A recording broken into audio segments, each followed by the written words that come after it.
자, 이명박 정부 때 국정원이 고 노무현 전 대통령 일가를 사찰하고 민정수석이 이거를 세세히 챙겼다는 정황이 드러났다고 합니다. MB 때는 사찰공화국이었어요. 동서남북을 사찰했는데 이번에 밝혀진 것이 노무현 대통령 따님 사유인 곽상은 변호사, 네. 그 친지인 태광실업 박연차 씨 등 사찰을 한 것이 다 드러났지 않습니까? 실은 저같이 별 볼 일 없는 의원도 저하고 백원 의원 사찰한 것도 신문에 대문짝만하게 났지 않습니까? 네. 그때는 어떻게 된 거였냐면은 제가 이제 그 미연털이 좀 배겠어요. 왜냐하면 청와대가 그 대법원 만들어준 거 제가 최초로 국회에서 그걸 공개했잖아요. 했더니 입증이 됐어요. 법무장관이 시인을 해버렸었거든. 네. 또 이제 이명박 대통령께서 서민정책은 안 하고 서민 쇼를 했잖아요. 그 어느 떡볶이집 가서 뭐 떡볶이 먹는 신용 내고 사진 찍고 하길래 제가 그걸 비판도 그랬잖아요.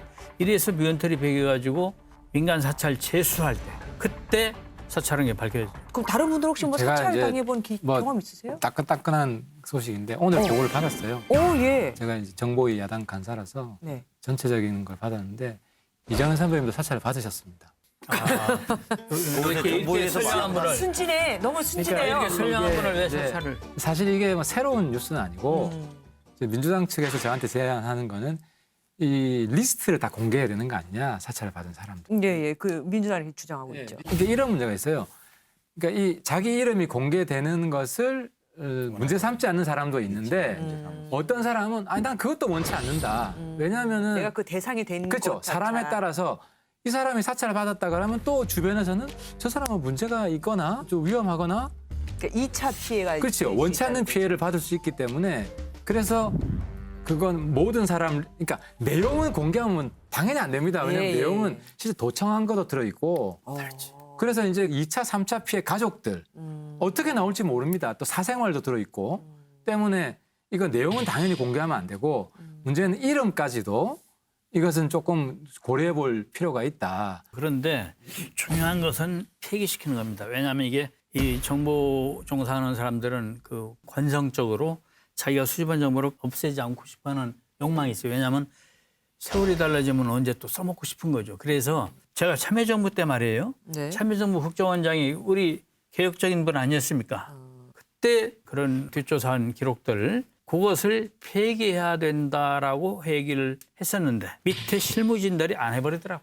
이번에는 박지원 국정원장이 갔지 않습니까? 아주 국정원 내에서 욕먹을 셈 치고 단호하게 해가지고 사찰이 다시는 안 일어나게 해야 되고 과거 사찰했던 거 본인들한테 공개하고 그리고 확실하게 불가역적으로 다시 재생할 수 없게 폐기시켜야 됩니다. 단순하지 않은 게 그 개인 파일이 있잖아요. 네. 개인 파일이 있으면은 거기 직무 관련 합당한 내용이 또 있는 거예요. 일부는. 그런 것도 일부는. 어. 그래서 어떤 분은 일부 공개 이렇게 판결이 나요. 그러니까 판사가 보는 거죠. 봐서 이거는 합당한 당시에 이제 대공조사나 안보 관련해서 조사는 합법적인 것이었기 때문에 일괄 폐기를 할 수가 없는 거예요.